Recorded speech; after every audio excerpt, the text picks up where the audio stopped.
I will call to order a meeting, regular meeting of the Board of Selectmen, Monday, March 18th. The first item on the agenda is the Pledge of Allegiance. I pledge Allegiance to the flag of the United States of America and to the republic for which it stands, one nation, under God, indivisible, with liberty and justice for all.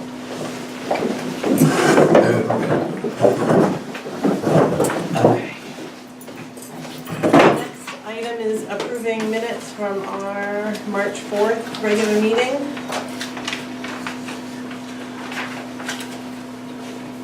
I make a motion to approve the minutes of the March 4th meeting with the following correction on the last page. Selectman McCoo made a friendly amendment regarding the hours not to exceed 7 per week vote, but then we never says that we actually voted on the original motion. We didn't, I think the vote was just the friendly amendment was accepted. And then we voted on the motion. There was Yeah, but the minutes don't say we voted on the motion.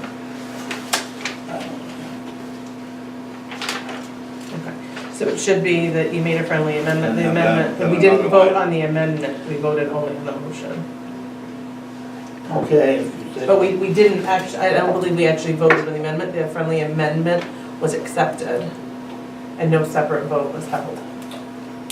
Okay, then I'll make a motion, I guess.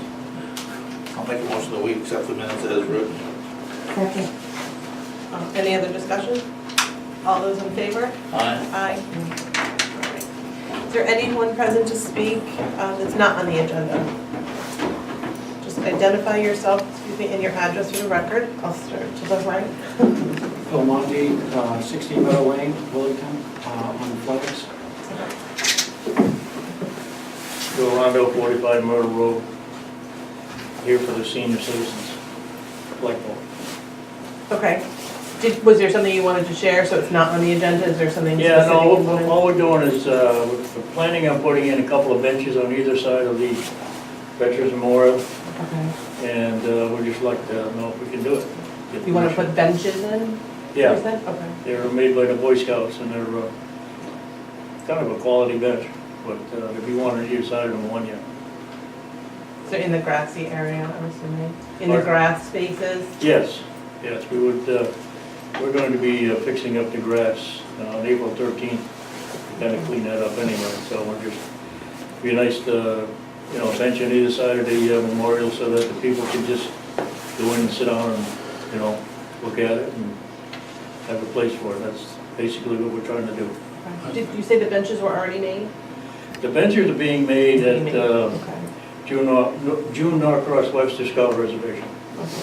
It was a project that they had, and it's, I have a picture of the bench if you want to see them. I would love to. Yeah. And they were, would you like to see them now? Sure, we would love to. Okay,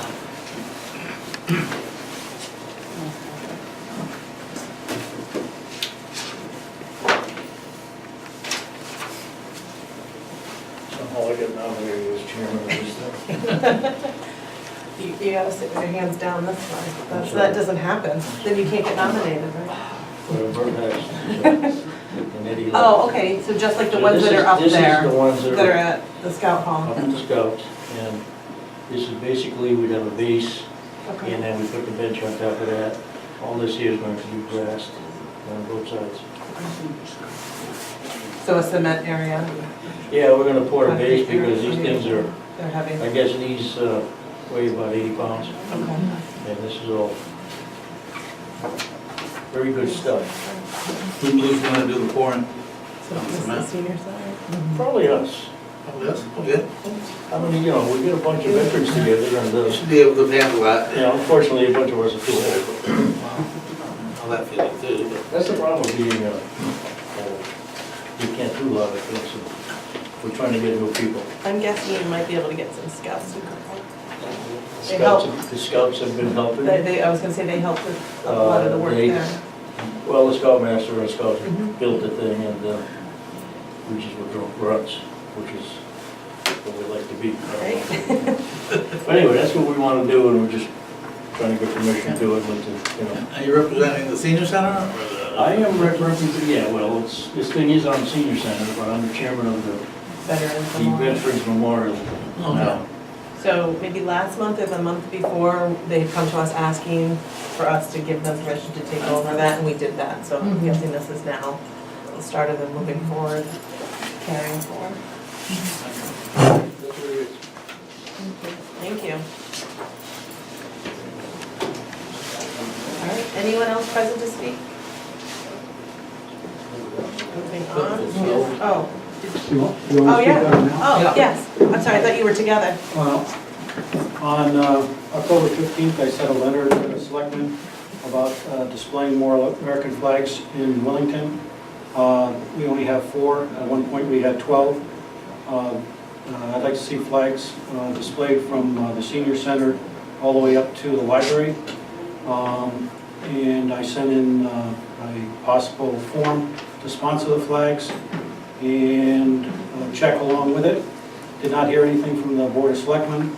Sent a letter February 11th, again, writing that I'd like to see flags at this point now for Memorial Day. And again, sent the same form and the same thing in. I have the information if you want it again. It would involve probably about 25 flags. We would probably need permission to put the flags up on the state roads, which would be 74 and 320. But Old Farms Road and Senior Way, we just need to be able to put them up by the town. Again, I haven't heard anything back. Volunteered for a committee, and I'd like to see it take place. You need another copy of the letter? I do not. We have a copy. So I apologize that no communication came back to you. We did speak to this at the most recent time, right after the second letter had come. And at that time, the board had decided we weren't going to pursue moving forward with that. That because of the length of space and there's some uniformity to it, right? We discussed on the town green, and that seemed the appropriate place, but then taking it all the way down Old Farms Road, we're talking about it in front of different residences as opposed to town buildings or say a Main Street like atmosphere. It would be one side of the road, then the other side of the road because of the way things change. And we understand that there was some discussion about donation of the flags, and that's always nice for the first time, and then if they're not, then we're looking at the town picking up the expense for that and the maintaining of them. Am I leaving out some of the other things we discussed? I think primarily what we had talked about was that we don't own all that land, and that it wasn't something that we could just grant permission to do, given that we don't own all that land and all the poles, and everybody would need to give permission. So we could not just go forth and say, yes, hang on private property, the flags. I mean, we would need some permissions to do that on the property in which we're discussing. And I think the poles are in the place at which is before the property owner's expense, so it's still within our space, the town space. Okay, so if I went and got permission from all the different owners, and I went out and got the flags and then displayed them in front of the town hall, because I did last year, would that be acceptable?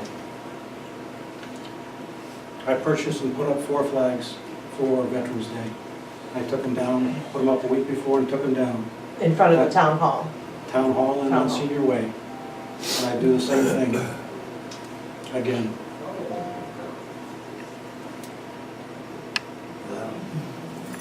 We have, this would start up on Ruby Road at the library. Well, that would be my suggestion, but Right. apparently there was some discussion from somebody that because it's a state highway, that we'd have to get state permission. If you go into Union, Connecticut, you go into Ashford, Connecticut, you go into any number of towns, and you'll see a whole bunch of flags up. 12 or 15 flags on the whole way. I drive through Ashford every day because I work at the Boy Scout camp as a volunteer, and I see their flags up. again, in front of private residences and in front of the church and all the way down. And I would like to see the same thing happen in our town. The VFW is behind this and supports it, and they'd be willing to donate flags as well. For clarity, are you asking for like the short duration Yeah, you or can put for them up. permanent? No, not permanent, So just I think like, that was part of our confusion then, because we were thinking there was gonna be permanent placement of flags, at which point there would need to be, you know, maintenance and all of that. the flags, well, the flags on the green are put up prior to Memorial Day, and they're left up until after Veterans Day. My thing would be put them up a week before, or 2 weeks before each of the events, and then take them down a week after. They're not a permanent display, but just to show our appreciation for the veterans and show our patriotism.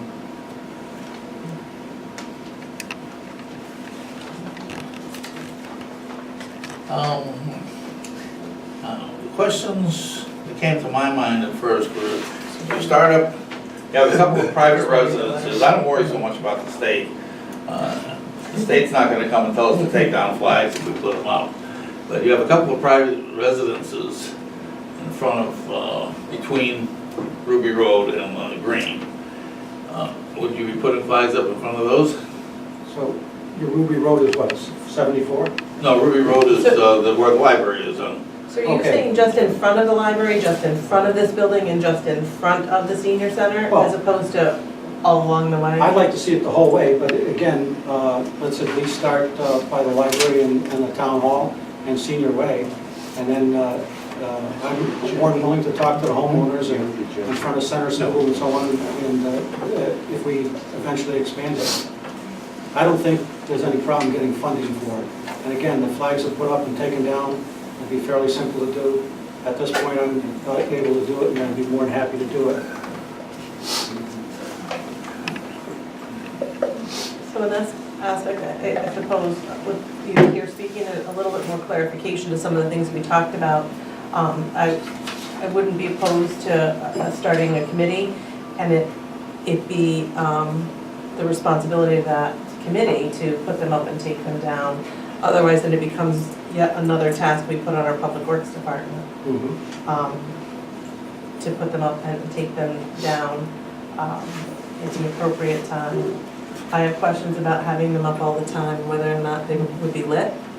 And I don't know that all along this road they would be lit, they would be up at night. Is that appropriate? Well, it's appropriate to light the flags if they're Right. displayed, but if you look in all the towns that have the flags up, they're not lit. Again, they put them up prior to Memorial Day. Right. They take them down after Veterans Day, so they're up for, what, 4 months? And I would say most of the ones that I have in my mind's eye as seeing are on a main street-like atmosphere, so there are street lights there, we don't, and on the green there's some lights, there's not when you come down Old Farms Road, so is that another issue? We have the ones out here, right out in front of us, but that's not the length of the road. So I think my suggestion, like, I'm not sure that this is something that we need to like have a formal resolution on and vote on. So it's not on the agenda. Right, but my suggestion would be that there be a group that like answer all these questions and then just sort of decide what can happen. I don't know exactly, like, we're putting them on telephone poles or how do they get? Well, again, since I got no feedback, I had no way of answering any of the questions. So again, sent 2 letters asking for permission to do it, and I've got a number of people willing to sponsor flags. I'm willing to put them up, I'm willing to serve on a committee. I sent in a sample form. Whatever it is that we want to do, I just like to see, you know. So you're looking more for us, patriotism. you're looking for the town to begin a committee. Oh, I would think that's it. I mean, I could do it by myself, but I'm not sure that's the way to do it in the town. Another question, move on, anything like that, it's, yeah, everything needs to be added to the agenda in this meeting. In a formal manner, Okay, and then you would, so, and then we could vote as to whether or not we're okay with exploring the committee. and then you would need to find a committee, which Right. you're not going to.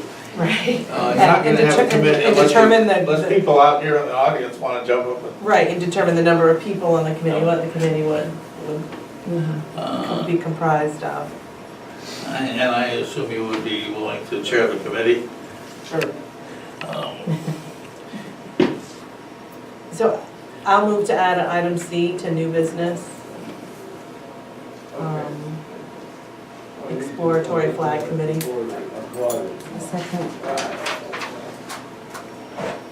Any discussion? All those in favor? I Aye. Okay, so we'll discuss this again momentarily. All right, anyone else present to speak?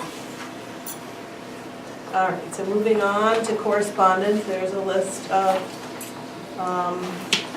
correspondence, some of which I'll talk about. These are in the agenda.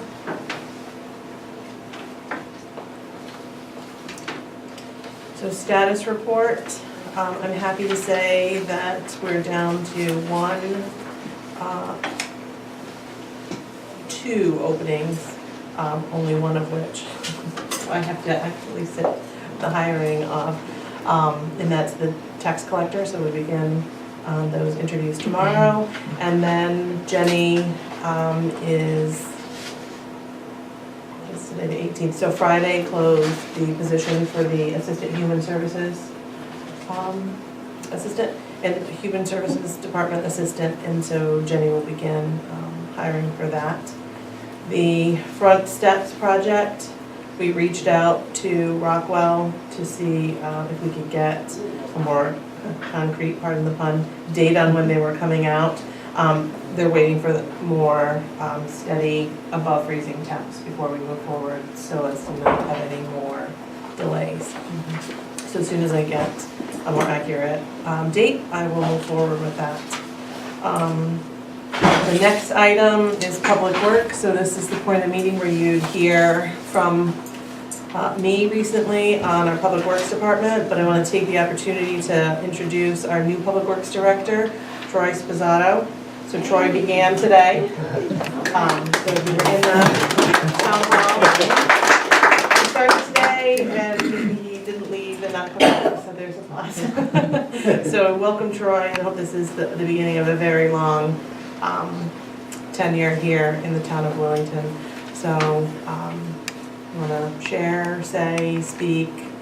Troy came to us from the town of Killingly with, like I said to you before, many I'm years sure of I'll be looking forward to meeting you guys, and, hearing from everybody. So my phone's on, and feel free to give me a call. The number will say, it just won't be me answering. Watch what you ask for, is that what they say? So if you're out and about, feel free to stop in and speak to Troy. Troy also has some experience with masonry, so he will be assisting us greatly with the Front Steps continuing project. I know there's been some concern from residents about the state of some of our dirt roads between the snow and the amount of water we've had non-stop. Some of them are a little rougher than others, so the guys were out there. I'm not sure, maybe a little bit on Friday, I don't think so, but today they were out there working on some roads. Lucy Road Extension was one I know they were on, and I won't put Troy on the spot to remember the names of the roads today. So he's gonna acclimate himself to where they are. So they're out there working on the dirt roads, so if you live on any of those, Peter, they're not so great. They're working, John, they're working their way towards your roads. So welcome Troy, and you might regret making sure they have your number. All right, so new business, item 7, appointment of a new treasurer. So we had this discussion about a treasurer with Tish taking the position as the account analyst. The current treasurer, I did receive a resignation from Tish effective end of business today, so that there could be a seamless transition. The Democrats have worked alongside the Republicans as they held the current seat in finding a replacement, and endorsed by both Democratic Town Committee and the Republican Town Committee is Diane Bulick. So Diane is here. She comes to us with over 20 years of experience in financial accounting and 18 years experience in tax preparation. So it sounds like numbers are definitely your thing. So Diane, I did speak with Diane to make sure she too was absolutely interested in the position. So, I thank you for your willingness to serve and step up. It is a critical role in the town, and we look forward to working with you. So, thank you. Do you want to share anything? Tell us a little bit about, if you don't, about you don't have to. You kind of covered my background.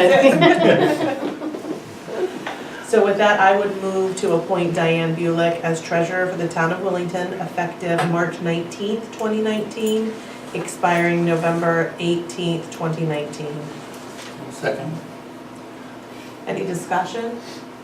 I just wanted to thank you too, for it's a hard position to fill, and thank you for stepping forward. You're welcome. Yes, thank you. It is definitely not an easy one. You definitely have to have some background and willingness. But you're going into an office with lots of help and guidance that you needed between Donna and Tish being right there. Anybody, anything else? So with that, all those in favor? Aye. All right, so moved. So the only caveat is that you'll need to be sworn in by the town clerk. So that can happen anytime after, anytime beginning tomorrow. Because your appointment will be effective. She is there today, but her appointment is effective tomorrow, so she can't be sworn in until. Really, before? No? Before, so so the town clerk needs to get a letter from us approving the appointment, and then I was kind of hoping it could be done tonight when you were Okay. here and she was here. Okay. But those pesky little details get us. So they'll be in, they're tomorrow from 9 to 2, so you could come in anytime to be sworn in and then ready to work. Right. So thank you again, Diane, we really appreciate it. All right. The next item is a potential, discussion about potentially boarding animals with the town of Tallinn. So Tina, who is our animal control officer, is here to talk to us a little bit about that. Okay, yeah, I've been tasked with speaking to all of the area towns, been tasked by the town manager, Steve Wortman, to speak to all the area towns to see if boarding Tolland's animals at their shelter rather than our dilapidated one would be more feasible. So I have spoken to some other towns. Unfortunately, there's other towns that abut us who don't have their own shelters either. We have something they don't have? We have something they don't have. We have a nice one though. This is a rare position that we find ourselves in. Which needs masonry work, but that's not it. But, Notice he sat on the end so you can scoot out. so I gave you guys the numbers. I know it's been brought up in the past, just in passing. And so I gave you the numbers of, most of the animals we get from either town are impounded and go right back home again fairly quickly. So we don't get a lot of animals that linger too long, that would take up a lot of space. The reason Willington's adopted numbers are higher than Tolland is because we do a lot more with feral cat colonies at the old farms here. So, we've already placed almost 30. And do we see a lot more abandoned off the highway, like the rest Abandoned area? pit bulls off the highway, I don't know what Yeah. it is. They like, next to 70, they can just get on and off right there, big, big. They don't live in ours, but, in Village Hill, it's just too easy. But, so with that, I was thinking a cost of about $500 a month to board only. Tallinn would send their own officers to take care of the animals, adopt out their animals, do their own paperwork. That's the effort. Well, it depends on the day. It's not just me over there. And so all we would do is board them, and just pay for utilities and water care. They provide their own food, they provide everything. Okay. So there would be a potential for us to charge them a fee. Yeah, so about $6,000 a year we would get just in boarding. I didn't bring my budget book down. What's your annual budget? Here's about 23, 24,000.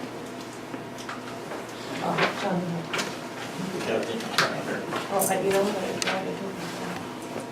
Oh, wait a minute, so I'm understanding Tallinn would be sending all their animals, Yeah, Tallinn closed their facility. they close theirs and send them all here.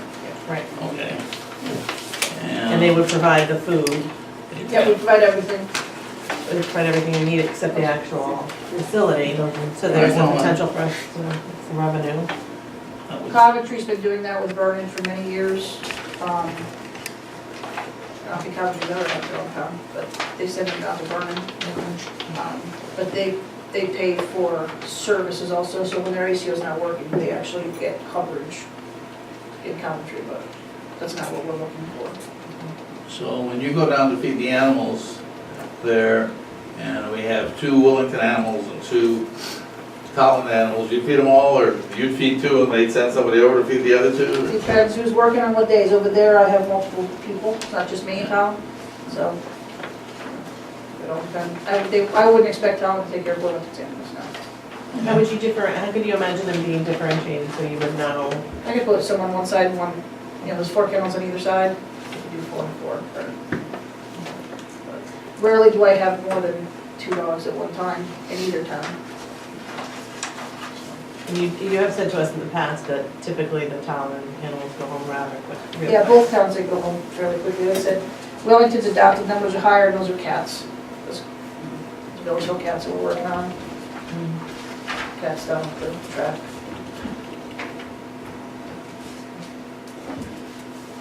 So They're this very, very, very exploratory stage right now. Right. With that. Yeah, so, I would definitely be in favor of I don't see a having that downside discussion. to I it. don't. And I don't know how long he's looking. We're getting a new town manager, Right. the summer, so I don't know with the new town manager, if down the road they want to rebuild Collins and, we would pull out, break the contract at some point, or if it's a forever deal, I don't know. So that would have to be decided. So would it be better to make the contract, say 2 years? 2-year contract, I would say, yeah, And that way, if it's not working out, we can absolutely. also. So what do we need to do then? All right, so I would make a motion that we,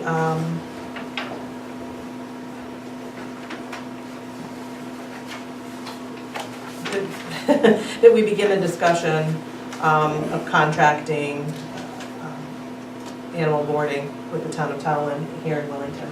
We can begin the discussion with the town manager. So I guess I move that we approve boarding in order to begin discussions of contracting. Second. Any discussion? And do we need to have that vote at this point? Does it make I any think difference in terms of, it, they would come back to us with a proposal at some point? yeah, so then I think we'd be back here with actual contracts and very definitive information, but this allows us to tell the town of Tallinn, yes, we are interested in pursuing this, we voted in favor of pursuing, and then we can begin the actual discussion of contracting. So if they're, let's say, I think Tina says they're talking to different surrounding towns, Mhm. and they know, for us, they have a definite, yes, we want to move forward. Gotcha. Okay, any other discussion? Randy? Eric, I'm unclear on what the 6K figure was for. So if we were to charge Tallinn a fee in order to use our facility? Is that annual or is that for the 2 years? But again, that's just a proposal of about $500 a month. Thank you. So the potential is $6,000 annually. Any other? All those in favor? Aye. Okay. Opposed, motion carries. Tina, thank you. All right, so now we have our new item, which is discussing a committee. So I don't have a problem with beginning the discussions of a committee. I think there's some questions to iron out as opposed, in respect to actual permissions that we need to go to. And so I would like to see, we need to decide what the committee needed to consist of. How many people? Is there a minimum? Is there a? I mean, It's gonna be as many people As- as you as want for many. this. Yeah, it's really looking to do the work. But I would then ask that committee come back to us with very detailed procedures as far as putting them up, taking them down, where they're paid for, how we obtain them, the exact length of time. And some of those things are detailed in his letter, but put that together in one big package and then a committee, and I would hope a committee of more than just Mr. Monty. Well, we can set a number, We can set a you know, if we number, say we right, want. so to. a committee of one, not so much. But, you know, I have questions on exactly where the committee would like them to go. I'd like, you know, a definitive number, pull in front of X, Y, Z, from, you know, A to Z, and have all of that spelled out from that committee to us. Does that make sense, Mr. Monty? So I move that we begin a flag decoration committee with a maximum, a minimum of, I was gonna say 4? You were gonna go with 3, I know. You can name that tune in, you go for 5. Peter, you're itching to say something? Yeah, okay, may I suggest a slight change to your motion, that you change it from decoration to display, as flags are displayed and not decoration? Thank you. We'll make it a flag display committee. What's the minimum? We have it, We're still fighting about so, it. do you have any real strong feelings, John? You should be No, more. Phil, you said there are other people involved in this, you think they'd be willing you to put together a committee? Okay, So we'll say a minimum of 3. and a maximum of 5. So it's- Okay, And then, the first one. and then that board could report back to the Board of Selectmen. Well, I would suggest we make, Okay, let's when make we, the motion to, so my motion is to create the committee, okay, With a minimum of 3 3 people. people and a maximum of 5. Is there a second? Okay, discussion. well, I think we can pass this and Yeah. then I'll follow with a motion to appoint Phil as the chairman of the committee. All right, And so all those in favor? I, Okay, go for it. I would make a motion to appoint Phil Monty as the chairman of the committee. I'll second that. And then hopefully he can bring us the names of anybody else who wants to be on it at our Wants next to be meeting. appointed. Which When's would the be, next meeting? So we're the 1st and 3rd Monday, so the next one, is it April Fool's Day, really? April. Yes, April 1st. So April 1st and then April 15th. Okay, so all those in favor of the motion, which is to appoint Phil Monty chairman? Hi. Aye. Okay, so then your charge is to pick out some very specific information, and that would, I guess, include permissions on, from homeowners is what we're interested in, as well as the school, and any state permissions necessary. How, you know, who would put them up, when they would put up, when they would be taken down. Congratulations, I'm Mr. Chairman. imagining, and not just everybody can climb a telephone pole, I'm imagining nobody can right? climb a That's telephone what- that's pole. my point, that's what I'm saying. Come on, So that- Janine. So I feel like there Yeah. needs to be some assurances that that process is going on the correct way. Old business. Thank you again, Mr. Monty. So old business, CIP. So at our last meeting, we did not have the detailed report as of yet. I believe that was a beautiful snowy day in March. So now you have in front of you the detailed report that came from CIP. And if you remember, we voted in favor of the items in just year 1, so we're looking at approving the plan that's the out years. So beginning 2021 through 2024. Stuart is the chair of CIP. Do you want to speak to the plan? I'll bring up some things that came up at the Board of Finance meeting, and Jim or Don or Pete, feel free to chime in. First one I'd like to bring up is about funding the school roof, or roofs. Our understanding, from the school is It's a timely thing to be fixed. There's a lead time to get the paperwork into the state, but the local approval needs to be done soon to get that ball rolling. If you were to try to put that into a bond, obviously there's a lot more legwork involved in getting a bond, getting bond approval, and that sort of thing. The figures that I heard was in terms of the fund balance, or how much cash is on hand, so to speak. The recommended figure is between 8 and 12%. It sounded like at the end of this fiscal year, that value will be up to 16%. So we have money in the bank, so to speak. The analogy I would use is if you had $500 in your pocket, would you go to the grocery store and put it all on your credit card and pay the minimum for the next 5 years to pay off your groceries? The reimbursement for the state is as of when expended, so they say the reimbursement is actually fairly quick once you spend the money. So my belief is, as the committee had decided initially, was to use the fund balance to implement replacing the 2 roofs and getting the 66-point-something% back from the state and be done with it.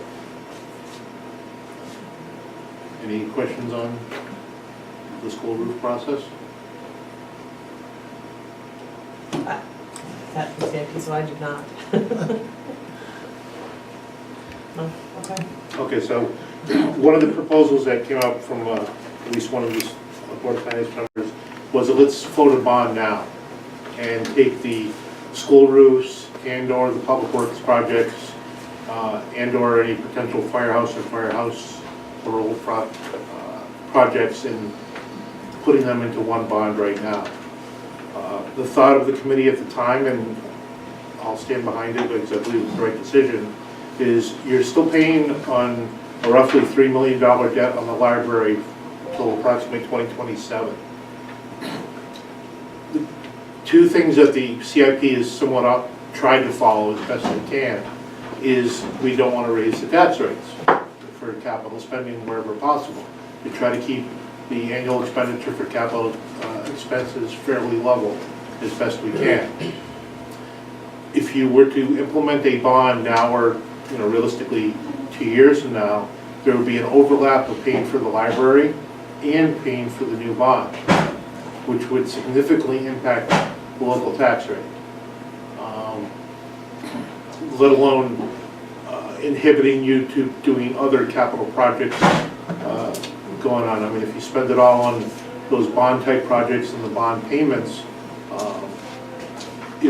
especially now, how are you going to afford the dump trucks and the phone systems and the other things that come up through capital requests from year to year? You won't be able to do those short of raising taxes. So the timing of kind of how we had set this was, let's get the library paid off, and once that is done, we can now roll that debt over to new project or projects and try to keep that capital expenditure as close to what it is right now. The other discussion was, how much of this stuff do you want to bond? Do you want to go out and do 1, 2, 3, 4 different things in one bond? There are significant costs to implementing a bond, anywhere from, I've seen $60,000 to $80,000 just to get a bond, on top of the interest rate you're going to pay. And it's how much money do you want to borrow? Knowing that you have to pay it back, and knowing that the interest on $3 or $4 million is a lot of money. Donna did some figures today of some different scenarios of putting the roof on it, putting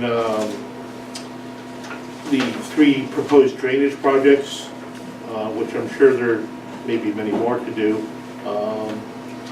But the interest, alone is almost $90,000 a year for 20 years. Now it does drop down as your principal goes down, but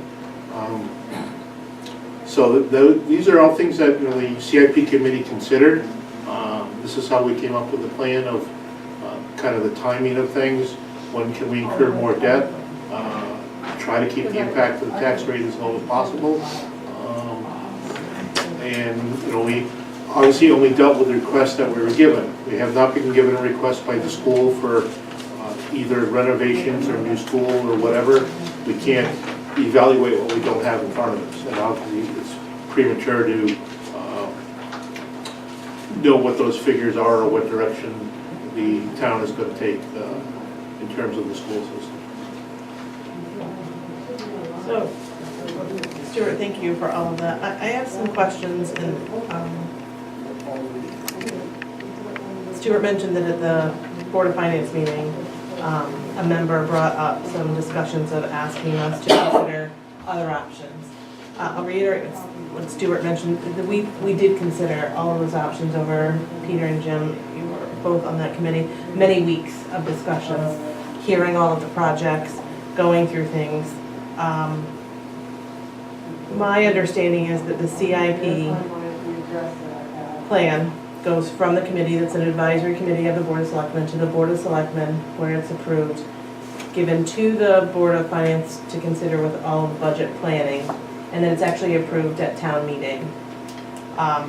The member on the Board of Finance that suggested now wanted to look at different suggestions was also a member of CIP, yet missed many meetings. And now at the Board of Finance level, wants to have a discussion as to what we should or should not have done, because he wasn't present for the work done. Is that the appropriate, my question is that the appropriate place for those changes to be made? Is it at that level that the Board of Finance changes the CIP bidding? Peter? I was just thinking that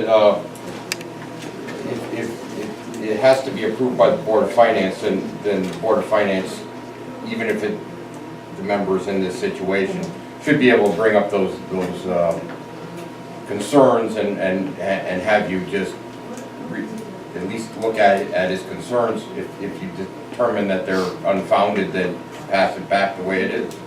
That would be my suggestion, but I don't think that we need to. It goes back through this board, Right, is this where board. it goes back through. And that's not where, I guess my problem is the discussion was that member wanted the work of CIP to be done again. And had that particular member in this situation had the opportunity to participate in the discussions and missed many of them. And we did talk about the very items he brought up. We had And extensive discussion on the 3 road projects. Correct. And 2 of them have been long-standing, Schofield Road and the lower end of Village Hill. While they're not ideal, you have to determine, you know, what the priorities are to the town. And, you know, to the best of my knowledge, we're not having motor vehicle accidents because of water across the road. Yes, the town public works has to diligently sand the lower end of Village Hill, which they've been great at, but people aren't crashing, basements aren't flooding.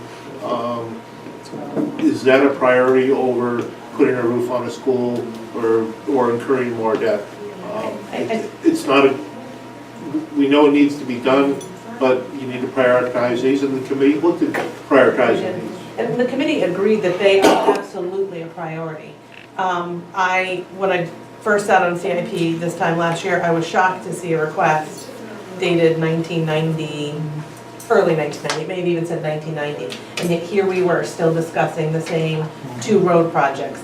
So this isn't the first year that they haven't made it onto the plan in that immediate year to begin. They've been on the plan, but they seem to be continuously put out and in year 5. And so they need to be done. This year we actively spoke, Jim and Peter, again Stuart, about how we thought they were a priority not to be in year 5, but that we needed to work really hard to get them to the top of the plan and find the best way to do that. And we thought it would involve some bonding, but with the roof project needing to be done, that we just couldn't make that work in this year. But our intention was to see it moved up next year or the year after at the latest, and that it needed to be made a priority because I don't think there's anyone in this town that doesn't believe our roads are a priority, but the cost of them often gets continuously put off. And in this case, we can see that for I keep saying 25 years, but it's probably getting closer to 30 years now that these two projects have been put off, and they need to be done. I won't put Troy on the spot to say that, they're not causing some of these things, but you're right, we're not hearing those things. And Stuart, you're out there with the fire department hearing about those things. But it doesn't mean that they're not causing some kind of concern to the residents that live on those roads. And that's why they're on the plan. That's right, and so they do need to get done. I just want it to be known that there was a lot of work done by the members of CIP and specifically discussing those plans and those roads, and then the new road, which was at greater cost than each of those on its own, Lister Road, to the tune of about $750,000. So these don't come at an insignificant cost. But the place for the revisions at this point would be this board if we accept them, not going back to CIP. And I wanted to express a little bit of frustration with the fact that the CIP committee did their job, and it wasn't someone who wasn't aware of it. It was a member who was someone who was a member of CIP, but for whatever reason didn't attend multiple meetings, and now we're looking to go back and almost start the discussion again. It's an important discussion to have, but we did have those discussions. He just wasn't at the table when they happened. So So I believe Donna has done the homework in terms of providing some different scenarios of some selected dollar amounts to borrow and what the annual impact would be to pay those off. And, ultimately it's up to the selectmen and the Board of Finance to say, okay, we can afford, this is just one of the scenarios, year one, $356,000 per year. And it goes down, last year is $200,000. And but that's it's just for- that payment for that bond, And that's for 20 years. not any new projects. So you can almost see why with those daunting numbers, how these projects got to be where they are. But eventually, we're gonna have to increase some That level number this of was not bad. spending. Yeah, right. Bob, Yeah, just state your name for the record. yes, Robert Gellman, 38 Lucerne Drive.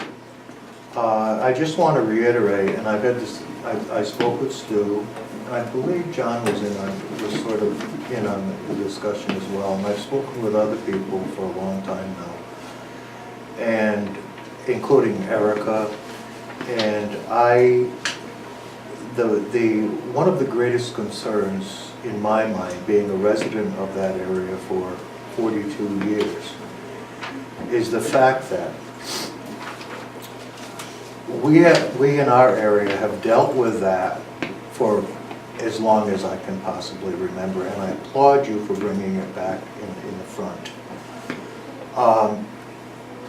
I believe I mentioned it to several of the people whose names I just mentioned, that all it would take would be for one school bus accident in the wintertime on the lower part of Village Hill Road. I don't even want to imagine that. Repairing, and I believe the town has done the best it can to at least semi-solve that problem. However, for us and the large number of people who, as you know, live in that area now, many of you sitting right in this room, know that this has been a problem. If there was one litigation against the town of Willington, not just for a school bus, by an accident because the lower portion of Village Hill Road is quite narrow. And the water that flows out from, I can give you the precise locations, near where the Stouts live and a couple houses down on the other side, that has been plaguing this town for years. Years.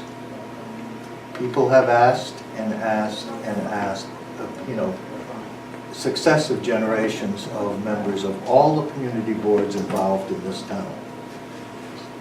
It was always the Band-Aid solution. And for me to hear that now this problem will be put out until theoretically 2027 puts this town at a huge risk. I appreciate all the people who have talked to me and talked to others. Randy lives in that area. Robin lives roughly in that area. Liza lives in that area, and let me see. Jim and Diane live in that area. This is my old homestead. My dad was born up on Village Hill Road. It probably was a problem then. All I'm saying, and I don't want to go on, but I want CIP, and I want people who live in other parts of the town to be aware that if indeed something of critical nature did happen to this town, it's not something to be laughed off. It's not something to be put aside for generations. It has to be somehow dealt with as soon as possible. I think if we weren't, thank you, Bob, I think if we weren't dealing with both schools needing roof repair, and they were in such need of repair, I think these probably would have made it to the plan for this year.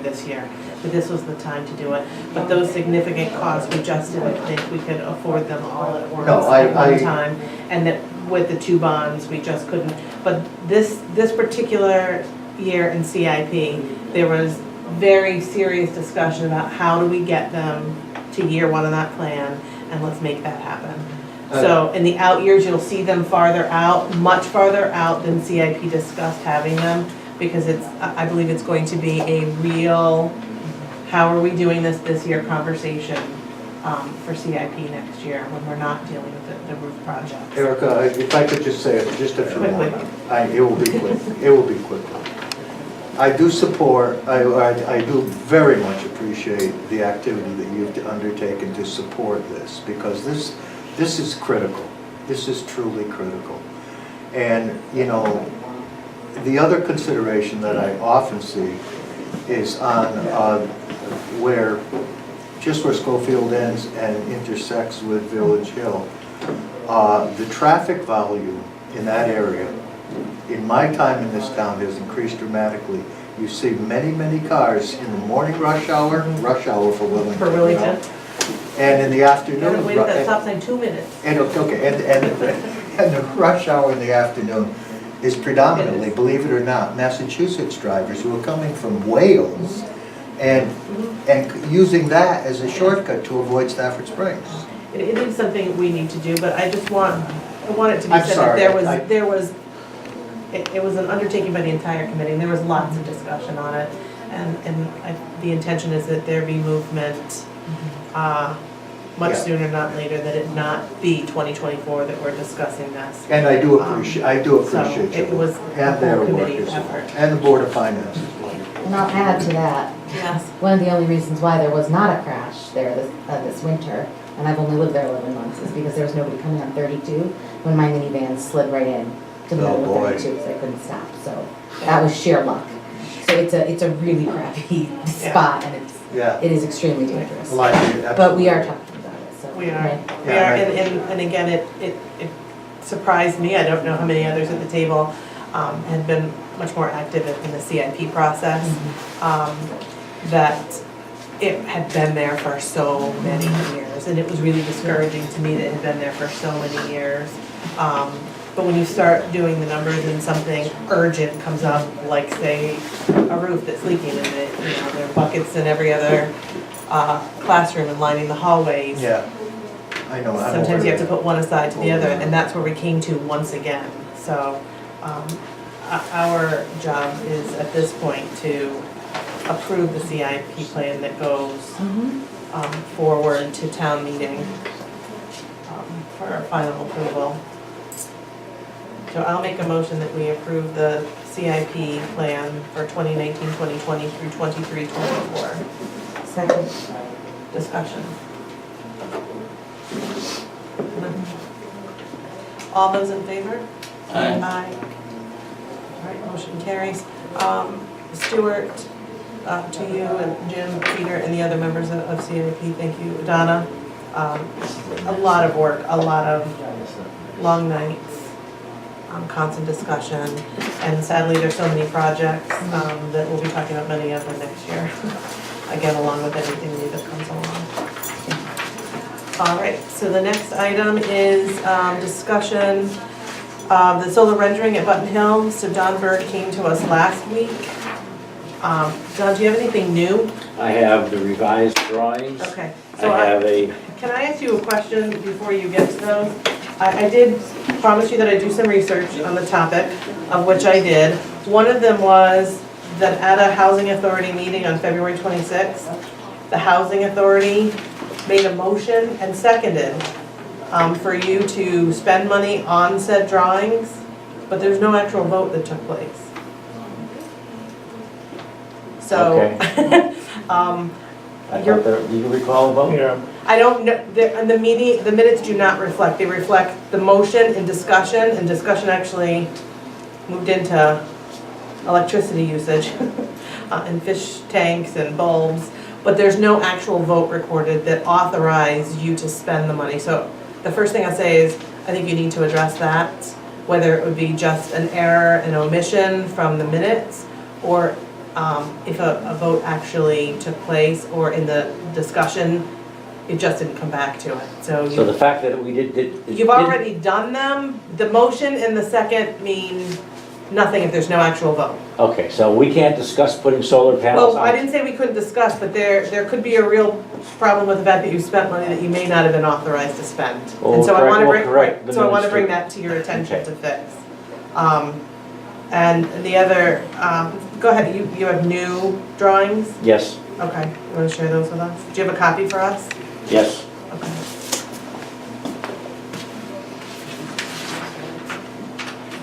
And I also have a motion that we made tonight and voted on that will be reflected in the minutes, authorizing me to, and I will read the motion to you so I don't get it incorrect. Because the housing authority met at 4 o'clock, that's probably what it is.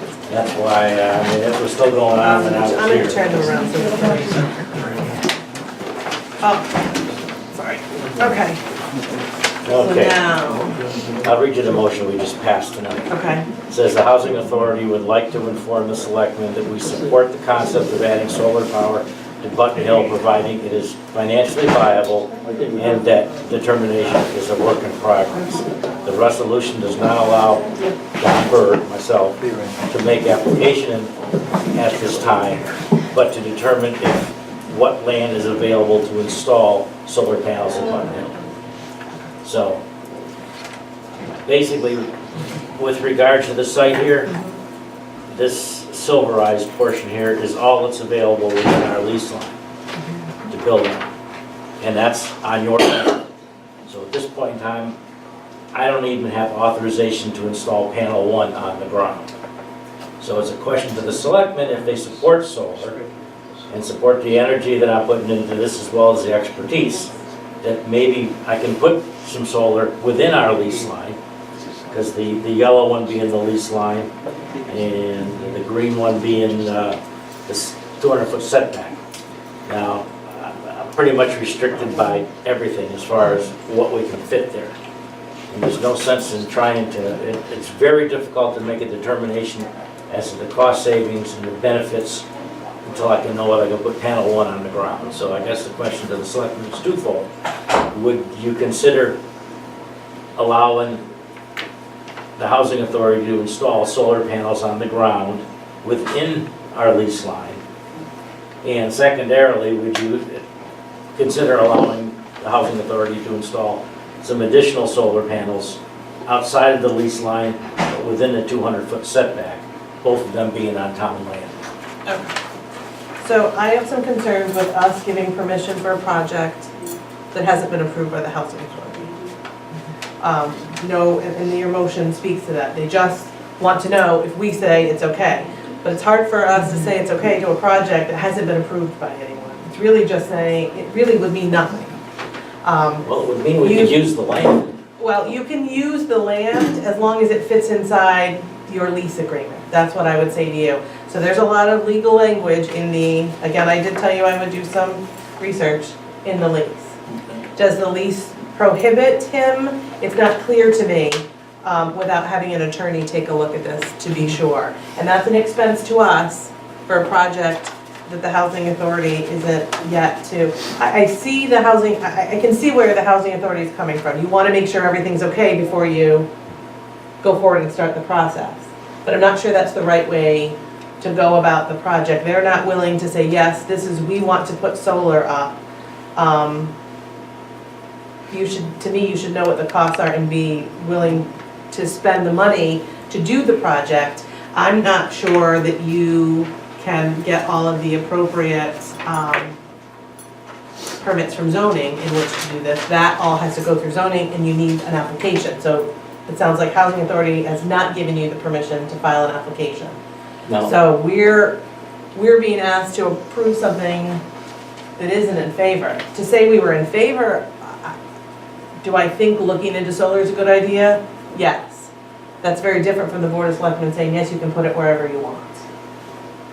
Can I ask why you wouldn't put it, you've already put some on the buildings, why you wouldn't use the rest of your building space before you go ground level? Other than it's considerably more expensive to put it on the buildings than it is to put it on the ground. And right now, we're sort of fighting with some of the panels we've put up there already, trying to make sure the snow doesn't fall down on people because it's an 8/12 pitch. And we just spent like $350 to install more snow guards up there. 3,200. 3,200, so that it wouldn't slide off the roofs onto people. So I'm considering less on the roofs. I do have a phone call into Earthlight to at least give me a quote, and today, to have a clue as to what they're thinking about charging before I put it out to bid, and they came back and said, oh, about probably what you paid before, other than tariffs may drive it up a little bit. The aluminum costs have gone up a little bit. He couldn't answer as to whether the panel costs have come down in the past couple of years. But those are $440 a watt, and we're hoping to put it on the ground for somewhere around probably $350 or $340 a watt. So I know that you met with Mike and Emily in zoning, and you're waiting to meet with them again. I'm not even sure from my discussions with them that you qualify in an application process based on some of the, I'll not use the word setback, but drawbacks of your space. Well, I mean, the restrictions are considerable. Considerable. And so one of them would be us extending a lease line and altering the lease that we already have. There could be, I know Mike has expressed some concern with panels at that ground level that then would reflect onto the building, into then people's homes where they are. There's some concerns in the zoning side of it, but it's not an approved, there's been no application, so not a lot of work can be done on it until there is an application filed. And I can't file an application. The housing authority has said they can't file an application. I'm not sure that we should be moving towards something that no one's ready to say, yes, this is a project gonna happen, but we're gonna alter some things in our lease and or authority to do for a project that doesn't exist at this point. That's where I stand. And that first one I would say is, as long as what you're looking to do falls within the parameters of your lease, then it would be acceptable. Well, there's nothing I like less than catch-22 situation. We can't help you until somebody else gives you permission, and they won't give you permission because we haven't given permission. But his authority hasn't given him permission. That's the problem. The housing authority hasn't given them they haven't approved a project to move forward with. Does it, if you have a motion and seconded and all in favor, aye, is that the vote? Yeah. That is a vote. Well, that happened. So the one I was speaking of was that motion was simply to give him permission to spend money to Correct. draw up plans. The motion was $600. 600 and change. showing the authority authorizes Donberg to spend $600 with Gardner and Peterson to develop plans showing the solar panel proposed locations. It doesn't say, it's not in order to file an application, they have to grant the authority, and they haven't done that. So they've started with the drawing up of the plans. The next step would then be for them to move forward in the process. in the process, which would be to go to planning and zoning. Right. So I don't believe we're in the right order of the process. I don't necessarily think it's a catch-22. I think it starts with the housing authority, you go through planning and zoning, you have approvals to put them up, and then some of them would require our potential changes to lease lines, setbacks.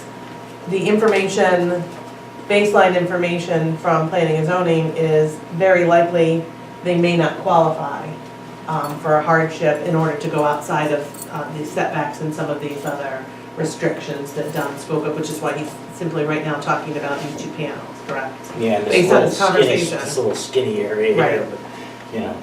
So as far as inside the lease line, I would say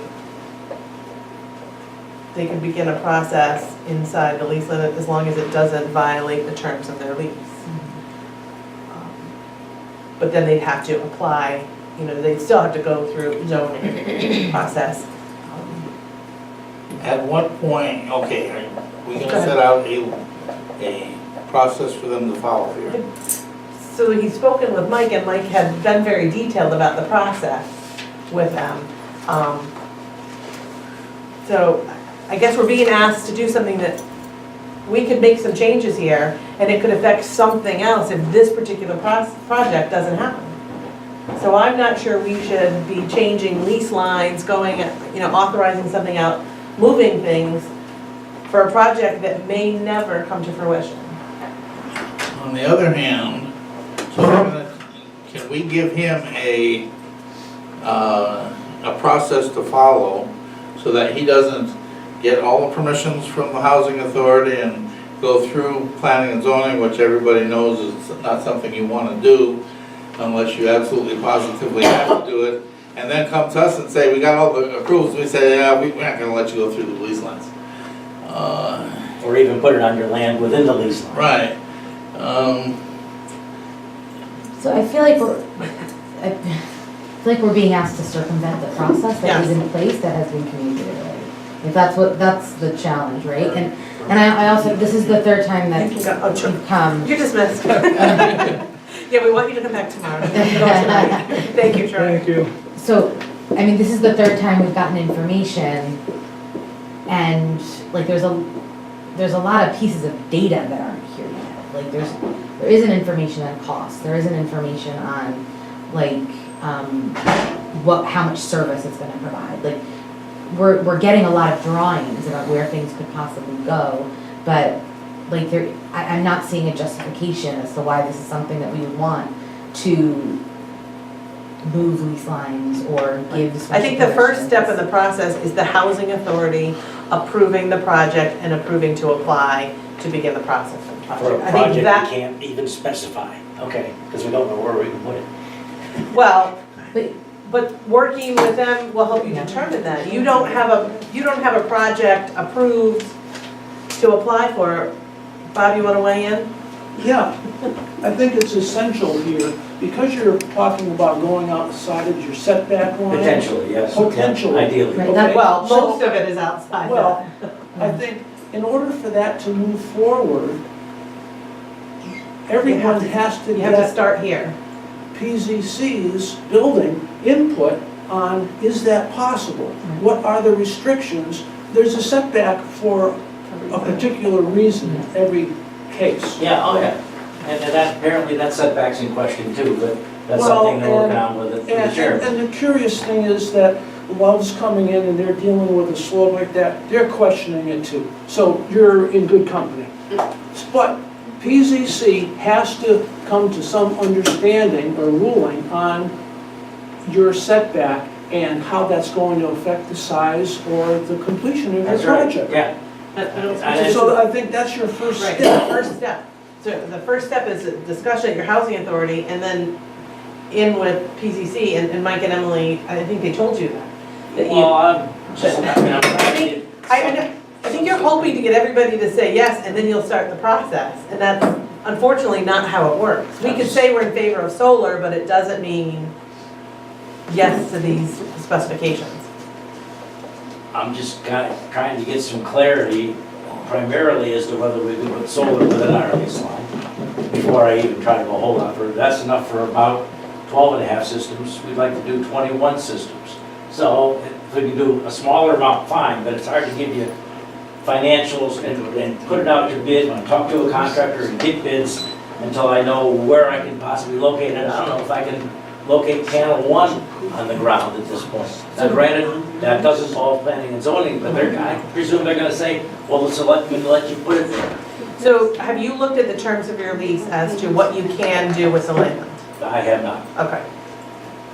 That's what I would say is step 1. Your lease will speak to what you can do within the land that has been leased to you. That is step 1.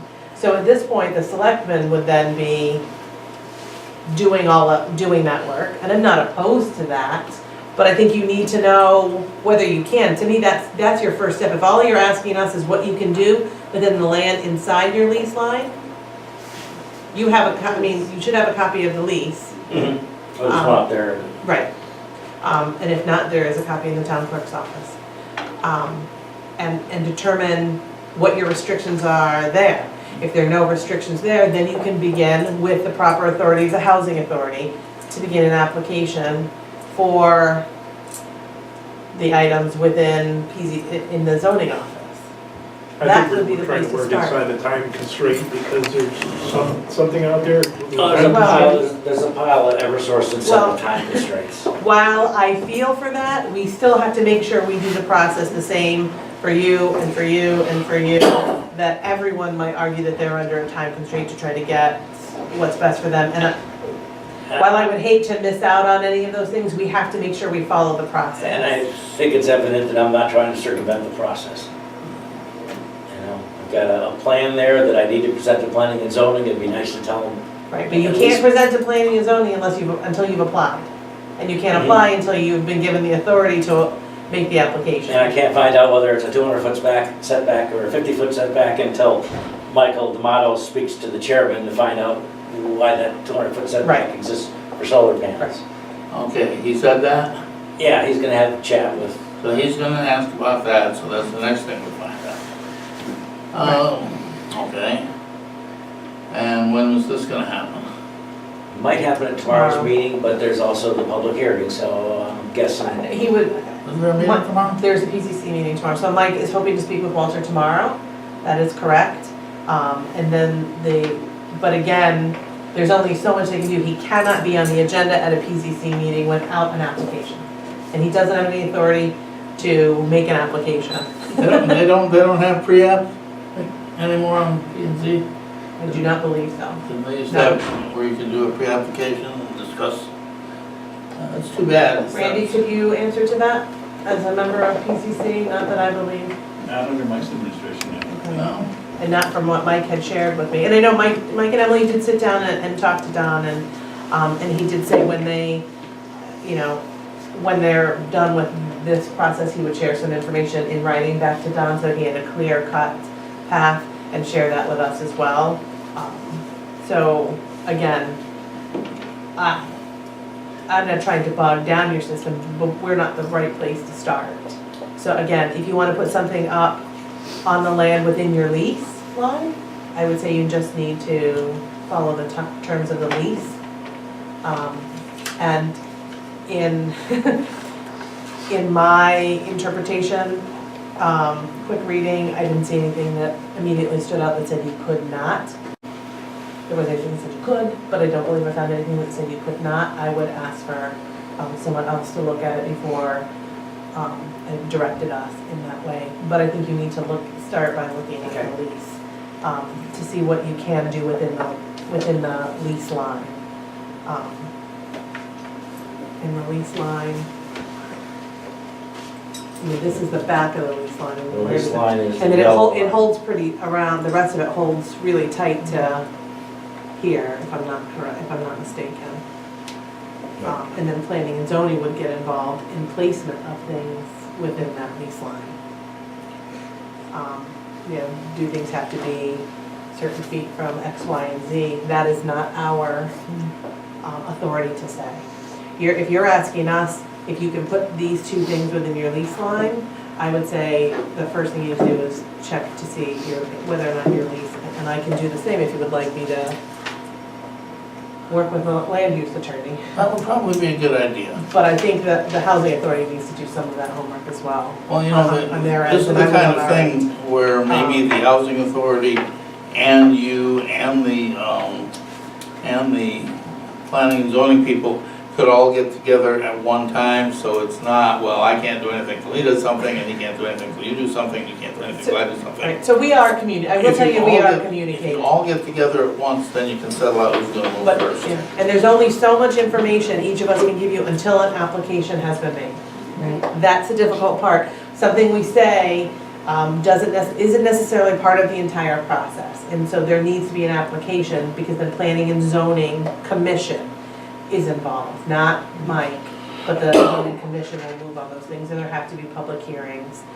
So there is a lengthy process, which Mike and Emily did speak to you about.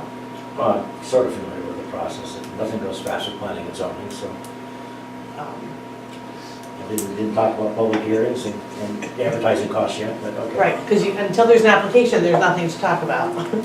Yeah, until we can establish Right. what the setback So- is, it's a little difficult. Right. And so on. And he did tell you the same thing he told me, and I did speak with him today before he left, to make sure I knew where we were at with this and that they were speaking about the setback.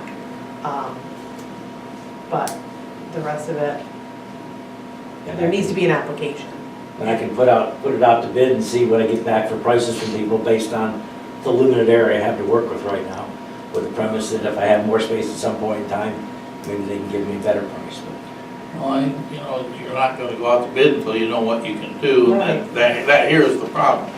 As long as we don't start asking you to tell us who's gonna do it, how much it's gonna cost, and then we'll give you permission, and then that doesn't work very well. That's my suggestion, is if you can set up a meeting between planning, zoning, board of selectmen, and housing authority, and maybe, All three boards, or Mike, myself, and well, Don? all three boards or I mean, that's- representatives of all That's a three much boards. bigger undertaking. That would be We- Mike, you, and Okay. him probably should be able to settle it out. It's something that has to go to the board and go back to the So board. my first suggestion would be for you to look at your lease. Mhm. And see, and then at some point your board, so the housing authority is going to need to pull the plug on allowing you to apply for something.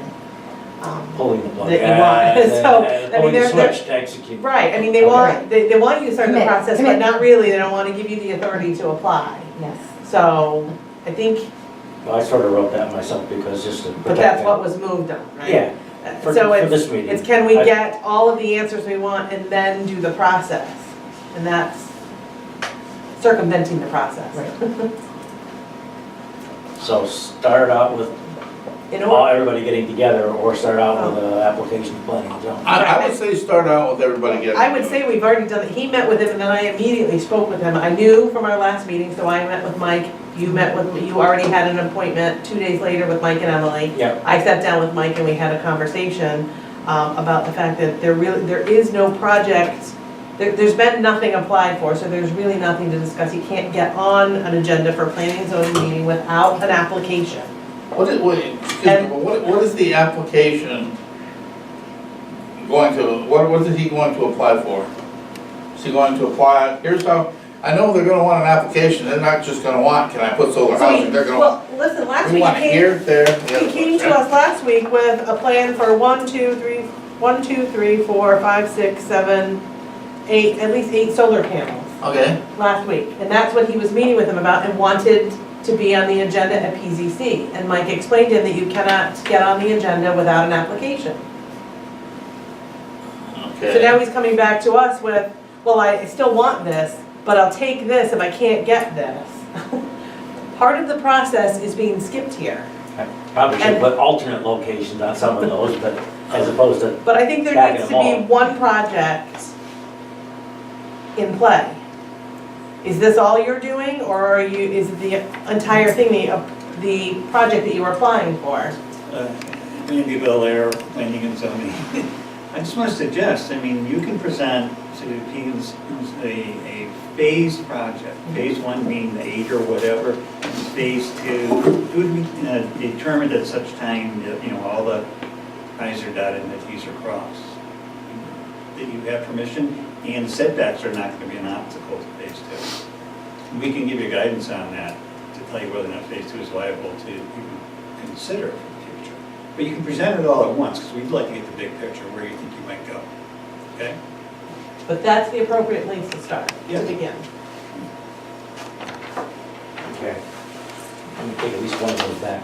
Okay, you're gonna leave me with one, can we Yeah. keep the You color can get coded the colored one? one, yeah. Excellent. You know, you started out the discussion by asking us if we were in favor of solar. I personally am in favor of something like that. In regards to this project, can I say that or not, there are other things at play that would limit us, not because we don't believe in solar or want you to be able to have solar. So, Part of the reason I colorized that map is so you can see how restrictive it is between Yes. the CLMP easement and the 200-foot setback. right, and so it's probably because as the initial project was drawn up, this wasn't something that was thought of. And so would things have been done different if they had thought about something going in that area? Probably.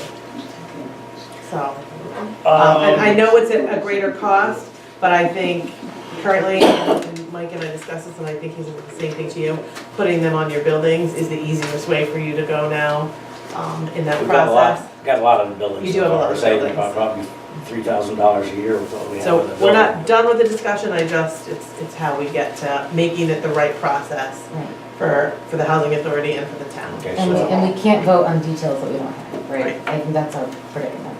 We can't vote on So Mike's four gonna get different back to you. options. Mike is still working with you, Hypotheticals. and you know he's waiting to speak on that setback. Yeah. And then that will give you some direction in which way Okay. to go. and label all of the areas outside of the lease line as phase two, and Yes. Hopefully Mike will work with you. and maybe we'll have the centers Yeah. left by the time we get to that, but okay. And I think he is, I mean, Mike Yeah. is, you know, he and Emily have sat down and talked with Don Okay. about it. And they did what they said after our last meeting. I did my research and worked with them. So we're all working towards whether or not it can happen. But there's some key factors. Authority from the housing authority to apply, and then the application process. Yep, okay, thank you. So, thank you. All right, budget update.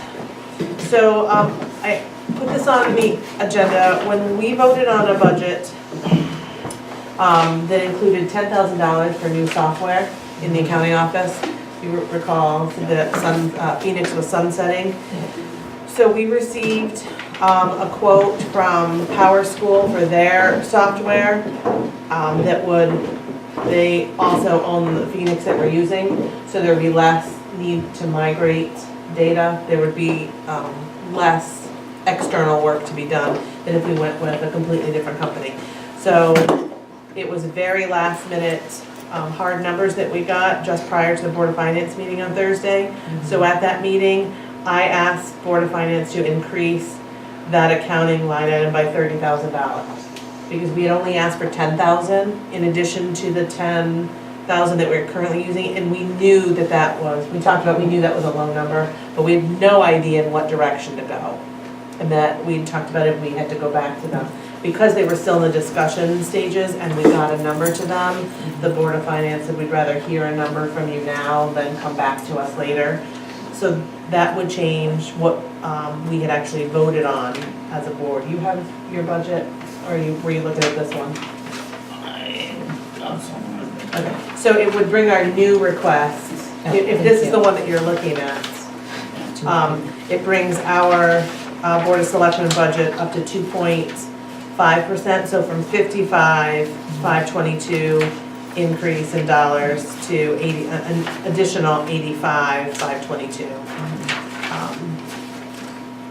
So we thought it was best to give them the most accurate information as we had it. And if we had had it during our budget meetings, we would have gone that direction, but nothing, of course, moves in the time that we wanted to. So it's unfortunately not something we cannot have. So our budget is now, the new Board of Selectmen budget request is now $3,489,021, or a 2.5% increase. Again, I did go off on what we voted on, based on feedback. We can, I guess for formality's sake, if you'd rather hold on that number, percent or just okay with me making that change. I mean, we voted on it, we don't have to, I want you to know that I added an extra $30,000 to our budget, but it didn't come from nowhere, it came from discussions here and then at Board of Finance. So you want to approve I think we probably should. this, yeah, let's approve it, formally approve it. Okay. So I make a motion to amend the Board of Selectmen budget request to $3,489,021, a 2.5% increase, and that was an additional $30,000 from the original approved budget. Second. Okay, discussion? Okay, and the minutes will reflect why the $30,000 increase. Yes. Okay. Yes. Again, so the $30,000 was based on a roughly $40,000 estimate for new software. And we had only budgeted $10,000. Any other discussion? All those in favor? Aye. Aye. Motion carries. All right, look at us, good and welfare. Okay, so BAA met last Monday, for the purpose of assessment appeals on the 2018 grand list. So if you recall, the grand list was up 0.61%. The adjustments, there were only real estate changes. They were reduced, there was a reduction to the assessment of $139,050, bringing the new 2018 grand list total to $441,512,170. That is the assessed. So instead of 0.61% increase of our grand list, it's 0.58%. So it's not much. Erica, Which could we you did- report that number? The 441, 512, 170. Thank you. You're welcome. Not knowing what, I don't want to equate it to actual dollars because we did not set the mill rate. But we did a reval, and that's what that was our only reduction after that. So, I'd say those numbers are pretty good. So I wanted to share that with you. That came to us just prior to this meeting. I did mention that we received a resignation from Tish for the town treasurer at the close of business today, March 18th. So I want to thank Tish for not only being our treasurer for 9 years, she stepped up once again at a time of vacancy. And John once again was around when it was difficult to find a replacement treasurer, and our two main political parties in town worked together to find someone who would best serve the town, and they found that in Tish, and I believe they've done that again with Diane. So I want to thank Tish for her years of service as the treasurer, and we look forward to continuing working with her in the accounting office. So, and I want to once again thank both the Democratic Town Committee and the Republican Town Committee in working together across those party lines to serve Willington in the best capacity possible. Randy? Eric, I believe you said the grand list went up 0.61 after these adjustments? Originally, no, it was 0.61, it's 0.58 after the adjustments. What does that translate to in revenue dollars to the town? Any idea? Well, no, because we haven't set a mill rate, so. At the current rate, what would it be, do we know? I didn't figure Well, I that did the out, math, okay. maybe 3,000, maybe. I mean, the reason I ask is I'm going backwards here because the number of new company foundations, the loss from that alone is more than what we gained by the reevaluation. But we didn't expect a gain. Yeah. So I think considering where we stand with the crumbling foundations after that reval, the fact that we see any gain and only 139,000 on the reval, on the appeal, was to our favor, so. And the reval was not something we had a choice in. Correct. No, I understand, yeah. I will mention that there is a meeting Wednesday night at 7 PM at E.O. Smith, and it's a presentation on E.O. Smith roof replacement project. Right. So we are not alone in the replacement. So learn about the proposed project, including the current state of the roof, the anticipated costs, state reimbursements, and the proposed timeline. So again, 7 PM this Wednesday, March 20th at E.O. Smith. All kinds of neat visuals too. But if they're close, Buy one, get two free. I know, if it was close to the buckets and the hallways and the counters and classrooms here, it's not. In your packet, you'll see for you to take a look at and absorb, if you recall, I think it was last month, Liza had asked if we could get a breakdown of the calls that we get monthly from the state police as to what happens in Willington and what happens on the highway. So I met with our new liaison, Sergeant King, and Lieutenant Corey, who's the head of Troop C over there in Talland, and they did just that. So you can see a breakdown of the call types on I-84 and in town. I will note that the in-town portion does include 74 and 32. So those are still two very significant roads.